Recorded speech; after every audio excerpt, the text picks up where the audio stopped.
یہ زندگی کے اجاڑ پن کو بہاروں میں تبدیل کر دینے والی کتاب تھی۔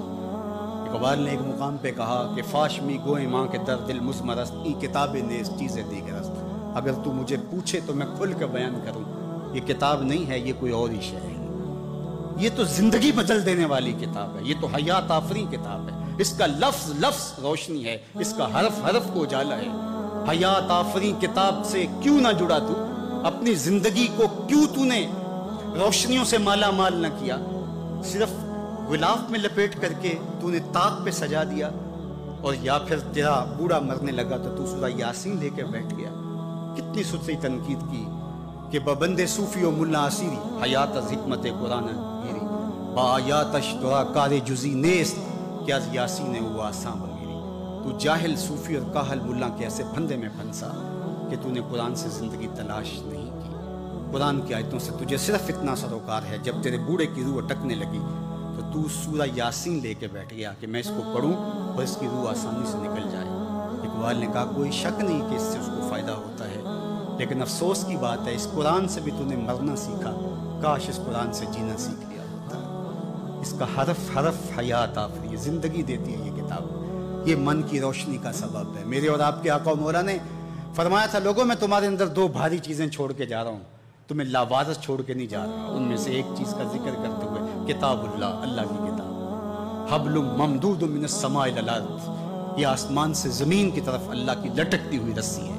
فیہ الہدی والنور فخذوا بکتاب اللہ واستمسکوا بہ، یہ اللہ کی وہ رسی ہے جس کو مضبوطی سے پکڑ لو گے تو کبھی گمراہ نہیں ہوگے۔ اس میں ہدایت ہے، اس میں روشنی ہے، اس کا ایک ایک لفظ تمہیں اجالوں کا نقیب بنا دے گا۔ آئیے اس کتاب سے جڑیں اور اپنی زندگی میں چرانہ کریں۔ یہ تو پتھروں پہ نازل ہوتی تو ان کے کلیجے بھی اس کو سہار نہ پاتے اور ریشہ ریشہ ہو جاتے اور ذرہ ذرہ اور ریزہ ریزہ بن جاتے، اور تم تو انسان ہو تو تم اس کتاب کو لے کر کے تمہارے اندر کوئی جنبش ہی پیدا نہیں ہوئی، تم نے اس کو عام کتاب سمجھ لیا، گھروں میں سجا کے رکھ لیا۔ یہ کتاب تو تمہیں کھڑا کر دیتی، آج تم رسوا ہو، ذلیل ہو، پست و زبوحال ہو تو اس وجہ سے کہ تم نے اس کتاب کو چھوڑ دیا۔ شکوے میں جب زبان کھلی تو لہجہ تھوڑا تلخ ہو گیا، فتویٰ بھی متوجہ ہوا، لیکن جواب آتا ہے تو سارا نشہ اتر جاتا ہے۔ لہجہ کتنا سخت ہے، تیرے کعبے کو جبینوں سے بسایا ہم نے، نو انسانی کو غلامی سے چھڑایا ہم نے، صفائے دہر سے باطل کو مٹایا ہم نے، تیرے قرآن کو سینوں سے لگایا ہم نے، پھر بھی ہم سے گلا ہے کہ وفادار نہیں، ہم وفادار نہیں، تو بھی تو دلدار نہیں۔ اقبال شکوہ گناہ ہے۔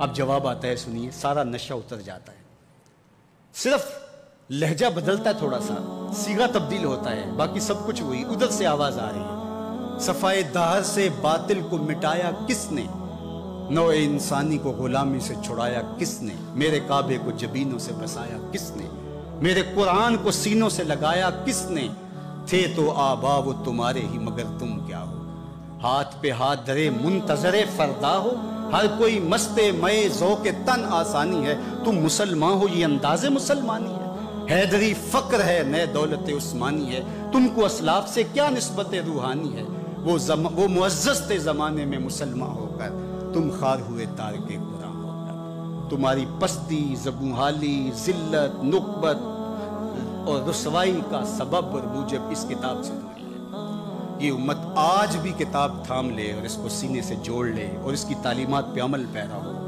آج بھی یہ امت سربلند ہے۔ میرے حضور لاوارث نہیں چھوڑ کے گئے، کہا تمہارے اندر بھاری چیزیں چھوڑ کے جا رہا ہوں، ان میں سے ایک اللہ کی کتاب۔ تو اس کتاب کو جو ہر گھر میں موجود ہے، کسی نبی کا پیغام اصلی صورت کے اندر کسی امت کے پاس موجود نہیں ہے، لیکن ہمارے آقا و مولا کے سینے پہ اترنے والی کتاب کسی زیر و زبر کے تغیر کے بغیر اصلی حالت میں ہمارے پاس موجود ہے۔ اگر اس کتاب سے تعلق مضبوط ہوا ہوتا تو پھر آج ہم در در کی رسوائیاں نہ سہتے، آج پوری امت مسلمہ ظلم اور جبر کی باہوں میں کسی کرا نہ رہی ہوتی، آج ہمارا خون نہ بہہ رہا ہوتا اور ہم جبر کا شکار نہ ہوتے اگر اس کتاب سے ہم جڑے ہوتے۔ آئیے آج بھی اس کتاب سے جڑ جائیں، اس سے اپنے تعلق کو مضبوط کر لیں۔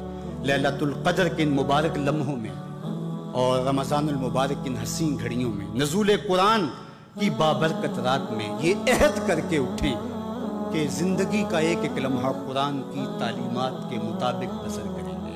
یہ کتاب زندہ ہے، یہ کتاب زندگی بخش ہے، یہ کتاب ہمارے ہر درد کا مداوا ہے۔ اس کا فلسفہ پرانا نہیں ہوا، اس کی تعلیمات فرسودہ نہیں ہوئی، یہ ہر دور کے تقاضوں سے ہم آہنگ اور ہر دور کے تقاضوں کو پورا کرنے والی کتاب ہے۔ اس سے جڑنے والا کبھی نامراد نہیں رہتا۔ تو آئیے آج لیلۃ القدر کے ان مبارک لمحوں میں یہ عزم کر کے اٹھیں کہ ساری زندگی کتاب رحمت کے ساتھ گزاریں گے، اور جئیں گے تو قرآن کے ساتھ، مریں گے تو قرآن کے ساتھ۔ پھر دیکھنا یہ قرآن تمہیں دیتا کیا ہے۔ میرے اور آپ کے آقا و مولا نے فرمایا کہ جو قرآن مجید کی تلاوت میں مشغول رہا اور اس کو دعا مانگنے کا موقع نہ ملا، اللہ مانگنے والوں سے زیادہ اسے عطا فرمائے۔ یہ کتاب کی برکتیں، تمہارا رب سے باتیں کرنے کو جی چاہے تو قرآن کھول کے بیٹھ جاؤ، یہ تمہارے رب سے ہم کلام ہونا ہے۔ حضرت سہل تستری جنگل میں رہتے تھے، لوگ ملنے گئے تو کسی نے کہا سہل آؤ نا شہر میں، تمہارے مزاج کے لوگ مل جائیں گے، یہاں جنگل میں کس طرح زندگی گزارتے ہو؟ تو کہا کہ تمہیں کس نے کہا ہے کہ میں تنہا رہتا ہوں؟ کہا کہ ہم خود دیکھ رہے ہیں، کسی نے کیا کہا؟ فرمانے لگے تم نے غلط دیکھا، جب میرا اس سے باتیں کرنے کو جی چاہتا ہے تو میں نماز کے لیے کھڑا ہو جاتا ہوں، اور جب اس کی باتیں سننے کو جی چاہتا ہے تو قرآن کھول کے بیٹھ جاتا ہوں، کبھی اپنی سناتا رہتا ہوں، کبھی اس کی سنتا رہتا ہوں۔ تمہیں کس نے کہا میں تنہا رہتا ہوں؟ میں تو دم دم اپنے رب کے ساتھ رہتا ہوں۔ جڑے رہو اس کے ساتھ وابستہ رہو، راتوں کی تنہائیوں میں اور دن کے اجالوں میں قرآن کو معمول زندگی بنا لو۔ میرے حضور نے فرمایا راتوں کی تنہائیوں میں اٹھ کے قرآن پڑھا کرو، اور قرآن پڑھتے ہوئے رویا کرو۔ ایک مقام پہ فرمایا فَإِلَّمْ تَبْكُوا فَتَبَاكُوا، اور اگر رونا نہ آئے تو رونے کی کوشش کیا کرو۔ حضرت داتا گنج بخش علی حجویری سے کسی مرید نے پوچھا حضرت اگر رونے کی کوشش کریں پھر بھی رونا نہ آئے؟ فرمایا پھر اپنے مقدر پہ رویا کرو۔ اتنے سنگ دل ہو گئے ہو کہ تمہاری آنکھیں آنسوں کا خراج پیش نہیں کرتی۔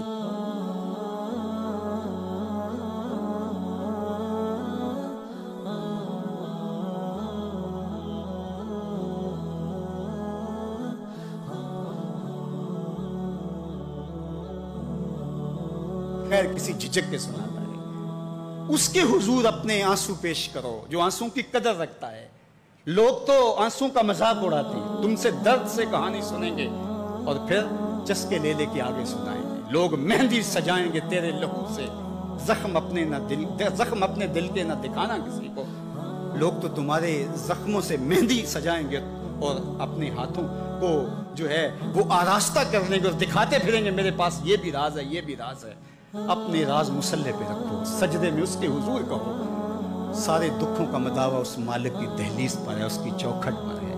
تو کہا اس قرآن سے جڑ جاؤ، اپنی زندگی کو مالک کے سپرد کر دو اور ایک ایک لمحہ مالک کی چوکھٹ پہ گزار دو۔ لیلۃ القدر کے یہ لمحے، یہ مبارک گھڑیاں اللہ میرے اور آپ کے لیے رحمت و راحت کا پیغام بن کے، ہماری نجات کی ضمانت بن کے، ہماری توبہ کا ذریعہ بن کے، ہماری آخرت کی بہتری کا سبب بن کے، ہمیں اللہ اور اس کے رسول سے جوڑنے والی بن جائیں اور ہم سب کو اپنی خاص پناہوں کا حصار عطا کرے۔ وآخر دعوانا